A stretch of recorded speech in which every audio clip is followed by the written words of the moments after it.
Hey, in today's video, we're talking about 5 shocking health myths your doctor lied to you about. Now, most doctors out there, they're very well-intentioned. They're not trying to lie to you. However, they get really poor quality information, particularly when it comes to nutrition and natural health. And so these are 5 health myths you've probably heard and may even believe right now and are actually putting into practice that could be harming your health. Number 1 is sunshine is bad for you. In fact, most doctors recommend you put sunscreen on in the morning. So if you go out for a walk, you have sunscreen blocking you from UV light. They say UV light is really dangerous. Now, that's a half truth. UV light obviously can cause sunburn, and that can increase your risk of obviously developing skin cancer, and that is very dangerous. However, getting UV light exposure can be actually one of the healthiest things for your skin and your body. The reason is that UV light actually stimulates vitamin D production. We know vitamin D is a pro-hormone in your body. It's very important for balancing your immune system, very important for brain health, for your neuronal health and integrity of the brain cells, producing the right amount of neurotransmitters so you have great healthy mood, producing the right amount of sex hormones, testosterone, estrogen, progesterone, so many amazing benefits to vitamin D for overall health. However, UV light also is a hormetic stressor. It's actually a healthy stressor on your skin. It's antimicrobial, helps to regulate the gut microbiome, or I shouldn't say the gut, the skin microbiome. It helps regulate that. And that helps to prevent skin infections, helps prevent things like acne, skin tags, rashes, things like that. But also it makes the skin more resilient to stressors that it may encounter. So it actually gives your skin greater resilience, getting some UV light exposure. So the key here is you don't want to burn yourself, but you do want to get sun exposure on a regular basis. We know sun exposure is so important for mitochondrial activity in the skin cells and then overall ramping up the mitochondria in the body. I think about the sun kind of like a charger for a battery. So if you want to charge your cell phone, for example, you got to plug it in. Well, kind of the same thing for us. If we want to have great daily energy, getting good sun exposure and also good sleep, both really important. It's kind of like charging our cellular battery for great energy. So is sunshine bad? Definitely not. You should be getting sun exposure without having sunscreen on. Obviously, if you're at a beach and you're getting a heavy amount of UV light, you can put on a natural sunscreen to help protect your skin. But on a regular basis, getting at least 15-20 minutes of good sun exposure, really important for good overall health. So that's the first myth. Number 2 is that breakfast is the most important meal of the day. We've all heard that. I heard that growing up. I would always eat breakfast thinking that was gonna give me energy for the day. But we know that intermittent fasting, actually skipping a meal like skipping breakfast, can be one of the healthiest things for your body when you are doing intermittent fasting and compressing your eating window to, let's say, 6 or 8 hours and maybe eating from 10 to 6 or 12 to 8 and missing that first meal, you actually increase your human growth hormone, which is your quintessential anti-aging hormone. It helps you burn fat, helps boost your immune system. It helps you to preserve lean body mass. You also burn fat. You bring down insulin levels and your body's able to burn fat. You improve your insulin sensitivity. And you trigger some level of autophagy where your body actually cleans and renews cells from the inside out. And it's really important for good mitochondrial health and cellular energy production to undergo this form of autophagy. So intermittent fasting is really healthy for many people. The best time for them to do it and when they feel the best is actually fasting in the morning. Now, you can also do it in the evening, and so you can eat breakfast. There's nothing wrong with that. You can eat a morning meal and maybe eat a midday meal or mid-afternoon meal and still be able to fast by fasting through dinner and into your morning meal. And you can get great results with that as well. The problem is most people in our society, the typical breakfast is high in sugar, high in processed foods. That is what you want to avoid, right? You don't want to eat cereal. You don't want to eat donuts. You don't want to eat big bowls of oatmeal and things like that. Instead, what you want to be focusing on if you are eating a morning meal is high protein and healthy fats. So eggs, you can do things like, leftovers maybe from dinner, meat and vegetables. That could be a healthy breakfast. You can also do a quality protein shake. And the reason why I say quality is that most people, when they're doing any sort of smoothie or shake, they're putting a ton of fruit in there, very little protein. You want to make sure you're getting at least 30 grams, maybe 50 or 60 grams of high quality protein. You want to make sure you're getting 15 to 20 grams, maybe even more, maybe up to 30 grams of healthy fats from, whether it's coconut milk or avocado or olive oil that you might be putting on vegetables, or healthy fats coming from grass-fed, pasture-raised animal products. Having that in your breakfast will make it very blood sugar stabilizing, so you'll feel really satiated throughout the day, and that'll make it easier to fast, right? You'll be able to go longer periods of time without food. You'll be burning fat for fuel. Blood sugar will be real stable. You'll feel great. You'll have great energy, great mental clarity.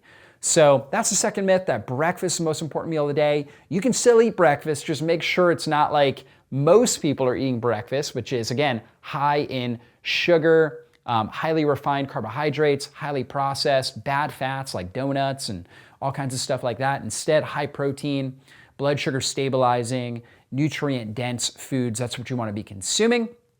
So that was the second myth. Third myth is saturated fat and cholesterol are bad for you. And in fact, they actually increase your risk of heart disease. And that is a myth.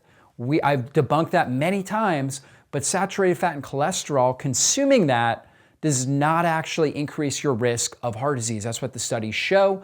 What actually increases your risk of heart disease are things that promote oxidative stress and inflammation. That's going to be sugar and refined carbohydrates. That is going to be seed oils, processed seed oils that are very high in polyunsaturated fats that are very fragile and become damaged and rancid in the body and drive up oxidative stress. And it's also going to be chemicals. So if we reduce sugar and processed foods, we reduce our consumption of seed oils and also reduce our consumption of chemicals, all the different additives, preservatives, pesticides, things like that are in foods. If we do that, we're going to reduce oxidative stress and inflammation. And saturated fat and cholesterol actually make up about 50% of your cell membrane. Every cell in your body is made up of about 50% saturated fat and cholesterol. And consuming saturated fat is actually very important because it's very stable. It doesn't become oxidized. We talked about oxidative stress as the driver for cardiovascular disease, oxidative stress and inflammation. Saturated fat is very stable. It resists oxidation, so it lowers inflammation in the body. You can use things like MCT oil from coconut oil, grass-fed butter. You can eat grass-fed animal meats, right, that have saturated fat, and it's actually very, very healthy for your body. So consume those things. Fourth myth is going to be that salt is bad for you. We've all been told that salt raises blood pressure. It's really bad for your body. You should go on a low salt diet. Well, I'm on the opposite. I'm actually on a higher salt diet. And there's several reasons for that. Number one is good salts, good quality sea salts are rich in electrolytes and trace minerals. Most people are not getting enough electrolytes, not getting enough trace minerals, right? You do want to avoid processed salts that have anti-caking agents in them. They have hazardous compounds like fluoride, perhaps, that's added to them. So they have different fillers and chemicals that are added to them, but go with a really good quality sea salt. Redmond's Real Salt would be a good brand, but a good quality sea salt is going to have the essential trace minerals and the electrolytes. The other thing is when you're on a blood sugar stabilizing diet, your insulin stays low. Most people in our society are eating a lot of high processed foods, right? They're eating ultra processed foods that are very insulogenic. They drive insulin way up. And so a lot of times these foods have sodium in it, and these individuals are retaining water. Why? Because when you have a high sodium diet and you have high insulin, you actually retain water. High insulin causes water retention in the body. The key is not necessarily to reduce sodium. If you keep insulin elevated and you reduce sodium, you'll get rid of some of that excess water. The problem is you still have high insulin, and insulin is going to drive more oxidative stress, more inflammation, and create more chronic disease in your body. You got to get insulin down. What do you do for that? You do a blood sugar stabilizing diet, high in protein, 30 to 50 grams per meal or more in some cases, high in healthy fats. You get rid of the seed oils, get rid of the chemicals, get rid of the insulogenic processed refined carbohydrates, right? Get rid of those things. And instead eat high protein foods, healthy fats, lots of colorful fruits and vegetables. you're gonna get quality nutrients, and it's gonna be a blood sugar stabilizing diet. Your insulin's gonna go down, and now your body's gonna excrete sodium. And so when insulin goes down, you're actually excreting more sodium, more electrolytes, so you need to consume them. You can consume them with good foods, wild-caught fish, grass-fed beef, grass-fed animal products, great source of sodium, great source of electrolytes, celery, cucumbers, fruits, right? Different fruits, vegetables, really good sources of sodium and electrolytes, but you can also use sea salts. And I recommend using sea salts, salting your foods to your desired taste while you practice this blood sugar stabilizing diet. That will actually help you have more energy and better mental clarity, because that's what electrolytes do. They help you think sharper and quicker. They help you with better strength and athletic performance. They help you have better daily energy. So make sure you are consuming good quality salts, getting lots of good sodium in, but on a blood sugar stabilizing diet that keeps your insulin levels down so you're not retaining sodium and water. And then your blood pressure will be great and you'll feel really good throughout the day. Most people that are taking, for example, antidiuretic medications and blood pressure medications, these people feel terrible, right? Because they're actually flushing out more and more sodium. They're electrolyte deficient. And so they don't feel good while they're taking these things. They're just taking them to try to bring that blood pressure down. Really, the key is they need to get their insulin levels down, and then the blood pressure will naturally go down and get into a really good optimal range. So that's number 4. That's myth number 4, is that salt is bad for you. Number 5 is that a high protein diet damages your kidneys. And this is definitely not true, right? There's no real good scientific studies that show that. There are some epidemiological studies. These are observational studies, are basically where they give us surveys to a wide range of people.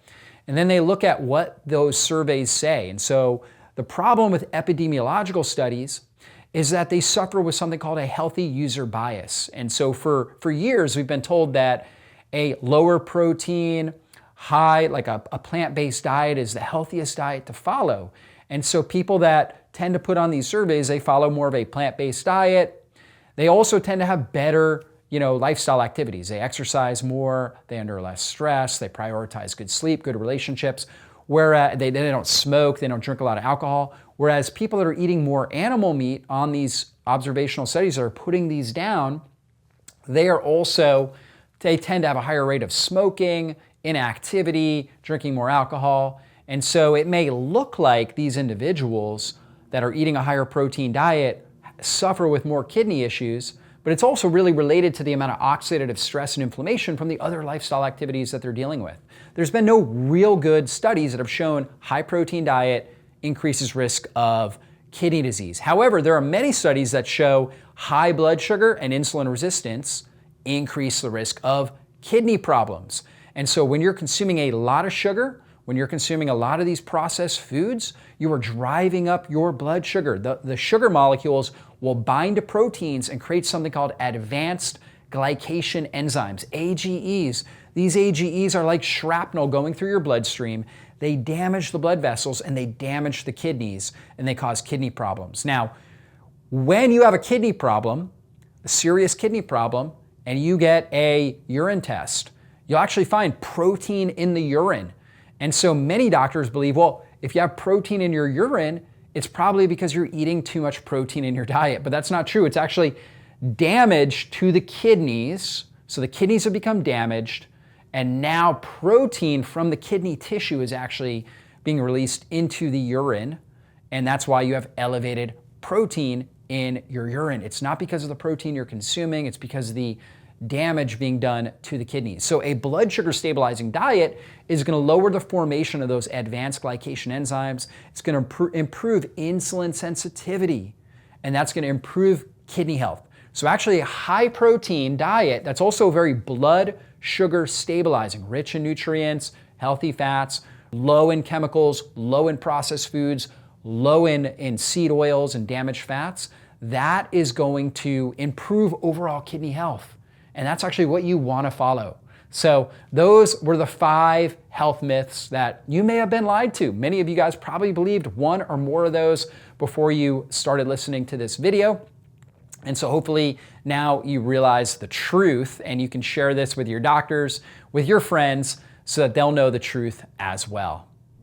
Hey, if you enjoyed this video, be sure to check out my channel, browse the various videos that I've done on similar topics, and also make sure you subscribe to my channel and hit the bell button. That way you get notified whenever I put up a new video training. Thanks so much for being a part of our community here, and I really hope you enjoy the videos that we're putting out on a regular basis. Be blessed.